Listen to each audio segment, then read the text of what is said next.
My name is Chris Roop, and I've been in Georgetown for 20 years now. And I first learned about the rail trail at a public informational meeting. I went and listened to what they were saying, and this was probably 9 or 10 years ago now. And I said, you know, that's something that's really interesting, and I want to be involved in that. The people in Georgetown have been trying to put this trail together for more than 20 years. Mm-hmm. And my neighbor Bob Morehouse was one of the original people that started off trying to get it going. And he, as with many things that he's done in town, has been a instrumental and influential partner to move things along.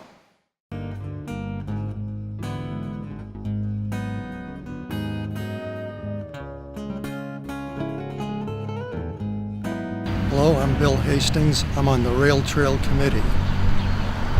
We're at the location approximately where the original rail station was.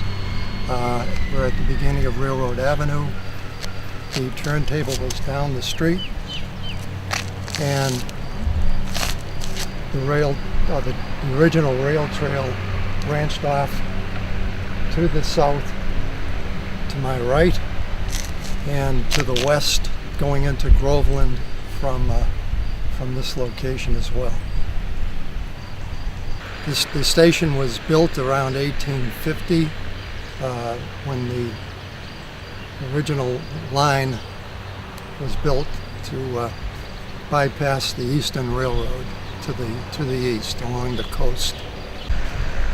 The railroad ceased operation in the 1930s. We're at the approximate site of the original rail station. It ran along, or was adjacent to the rail line, which comes from the north, going south into Boxford. The turntable was in this area as well. This whole area is one of the biggest challenges we have in laying out the rail trail, in that it crosses West Main Street, which is very busy. It's going to eventually connect to the Groveland trail. That committee's working hard on that. And it goes here to the south where it crosses Andover Street. There's a lot of businesses in here and houses. It's a very congested area.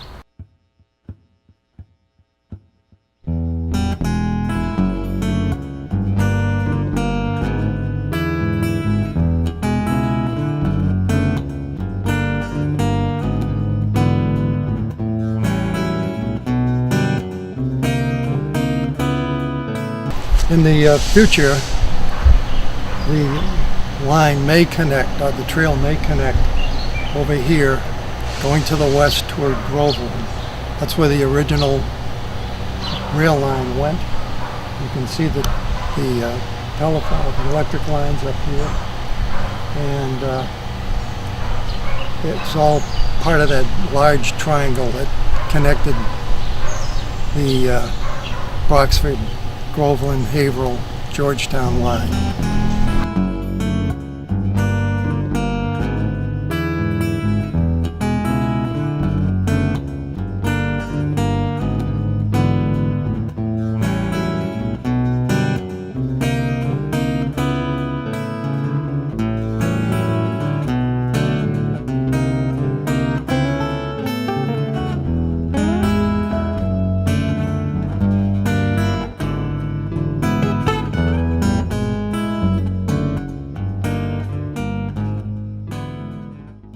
My name is Jeff Wade, and I'm the chairman of the Rec Path Committee. The committee itself started probably way back in the 80s, or maybe the 90s, but I think the 80s. Bob Morehouse, and others were part of it, and tried to get it going. And I think that they actually secured some funding from John Tierney on an earmark, back when earmarks were allowed in the government, and it was like $750,000, and it was meant for helping out on the design, the initial design of it. So so that's where it started, way back, and then Dick Paganelli joined up and shepherded it through, and Dick was really the impetus for getting it going with a feasibility study, and also some surveys that we did around town to see if people actually wanted it or not, and it came out to like 95% of those asked really wanted it. So that gave the committee a little backing that said that what they wanted to do is what the town wanted to do. So then it continued from there, and I joined up after that, but before the feasibility study. I came in right around the feasibility study. So my roles have been to secure a license to actually be able to use the land from National Grid. That was a huge milestone for us. That was tried for many years, and we failed, and then eventually we got it. Perseverance usually pays off. National Grid's a large company, and they like helping community out, but it takes a while to get through everything. So we had to do that with Copeland and Page and ourselves, and then National Grid and their lawyers finally came up with a license, and that allows us to use the land. Eventually, the next step will be that the state and the federal government needs is to have what they call a lease, a 99-year lease. So that will hopefully just flow right from the same language that we use for the license. The other thing is trying to secure money. And we got money two ways, really. One is through CPC here in Georgetown, which is probably the best thing that ever happened to this town, is to get CPC money. It's unbelievable. We've done so many things, not just the rec path, but the whole town has done things that it never would have been done without it. So that's been fantastic. So that's one form of funding that we have is through CPC, and that's given us money to pay for our lawyers, to pay for different feasibility studies and things like that. The other part is of my job was to try to get funding for actual construction and design. We had $750,000, and that was meant for towns from Topsfield all the way up to Salisbury. So us, Boxford, Topsfield, Newbury, through Byfield at least, and then Salisbury. Not Newburyport,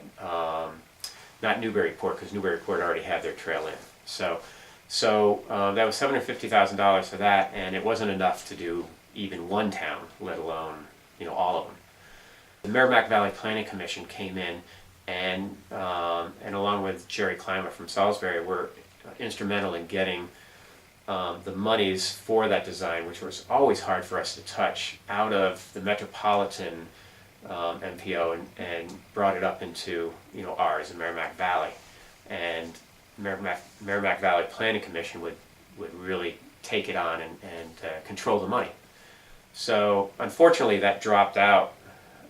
Danvers and Topsfield and Wenham out of the picture because they weren't in our MPO. So that wasn't really known when it was done, but it was unfortunate that happened. But they actually went on and went a different path, and they actually have a trail right now. So it's a gravel trail and dirt trail, and it's fantastic. So what we have is, now we had this money, and we still had ourselves, Boxford, Byfield, and Salisbury all trying to vie for the money. So I got us all together. Well, I started talking with the engineer to see if there's a way to try to figure it out so that money would be enough. And then I brought the towns together, and I said, I think I have a plan that would work, and we can use that money and some other monies that the state has on call, and then monies from our town too, a certain percentage that we're required to spend to top it all off. So I wrote up a plan, and everybody signed in on it, and Merrimack Valley Planning Commission accepted it, and then that started the whole ball rolling. So we got an engineer and the state on board, and the design started at that point. And that would be not only for 25% design, which is what the money was originally for, but 100% design. So we stretched it out tremendously. So that was really a big coup. Once you got money and a design, then you were allowed to go and try to get money for construction. And they wouldn't let you get money for construction until you got to a certain point in the design, and they knew you were going to do that. So through that process, Salisbury and got their money through statewide CMAQ money, which is promoting clean air. That's basically what that money is for. And then we actually got our money through the same thing ourselves. So we got money for us from Boxford line up to and including Byfield. So, because it just made sense to me to include Byfield in my efforts so that we could end the trail in a good place, plus the state likes that. Since then, Boxford has joined in and has about 1,000 yards of their property in on the whole deal too now. So hopefully we'll get it from Georgetown Road and Boxford all the way up through to Center Street in Byfield. So, and it's $6.4 million that we got for that. And once it gets built, absolutely still need volunteers, because we can make sure that the trail stays clean. We got to, again, make sure we keep it mowed along the edges. We will probably want to get businesses involved, and they can sponsor certain portions of the trail for a mile or something like that. There's a little over 4 miles of trail just here in Georgetown. They can take a half a mile or something like that, so we'll need volunteers to help organize that and to bring that together. And the state, when they build these trails, they basically just build the trail. There's no other frills or anything like that. So other things that we want to do is to bring in the historic aspect of it. So we've talked with a historic group, and we hope to put up plaques. So there's getting all that information and putting those on plaques and buying the plaques and getting those installed. There's seating areas that we might want to do that we can bring in. You can bring in granite, blocks or something and let people sit on them, because as you go along, you definitely want to rest. And there might be plantings that we want to do too. We might want to involve the. There's a group that does all the plantings around town, so we might want to involve them or others that might want to do that, just to make it a little bit more than just a pathway going through, and make it part of our community. So that's what we want to do. If you ever walk around it, it's just absolutely gorgeous to go along it. So we're very excited.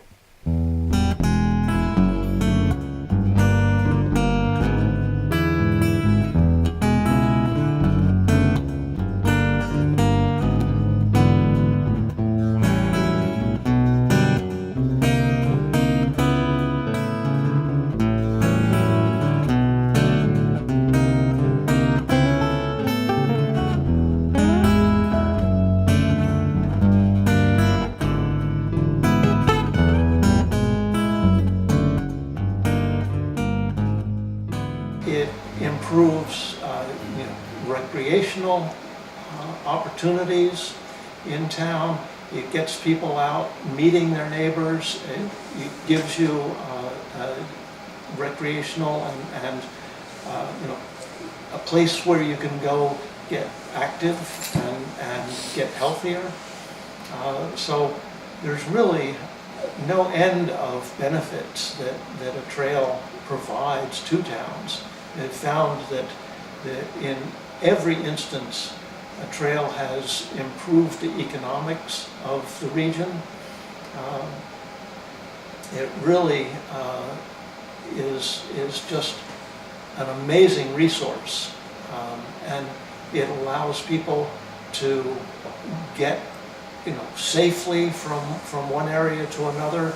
If you don't want to get out of the car, you can get your bike or you can walk and go from one end of town to the other. You can get to the center of town and get to the shopping areas, you can get to the schools, to the library.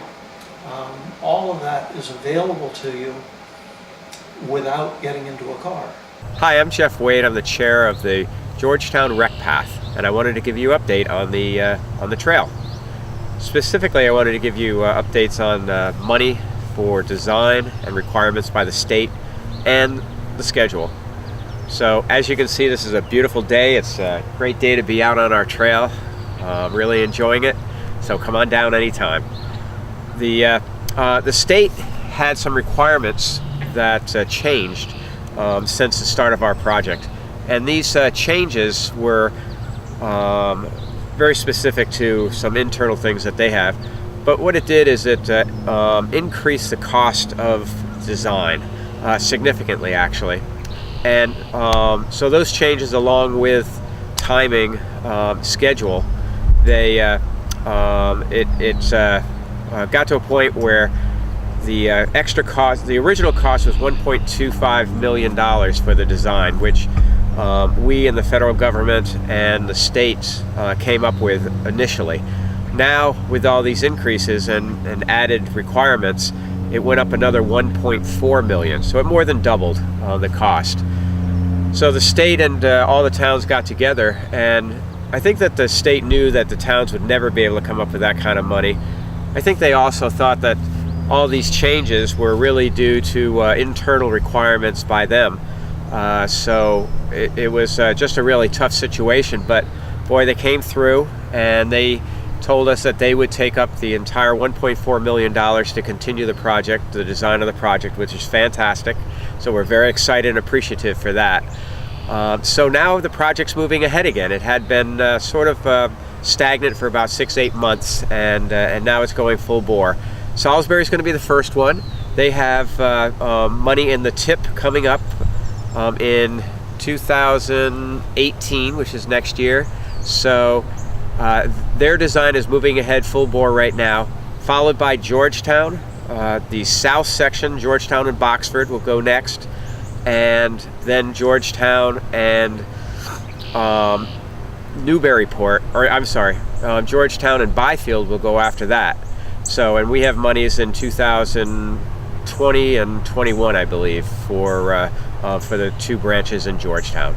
So we're really excited that it's moving again. We feel that this time it will really go quickly and smoothly, and soon we'll have a trail here where it's not just grass, but it'll actually be a surface that is good for strolling a baby carriage, for ADA accessibility, for riding bikes, for walking, and for rollerblading too, if you want. So it's going to be a wonderful trail. Really looking forward to it. So keep your fingers crossed and don't hold your breath, because it will take a couple of years, but we'll keep you all posted as to when we get it open.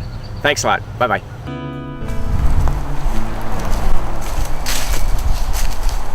Continues on for another 200 feet or so, and then joins back to the trail.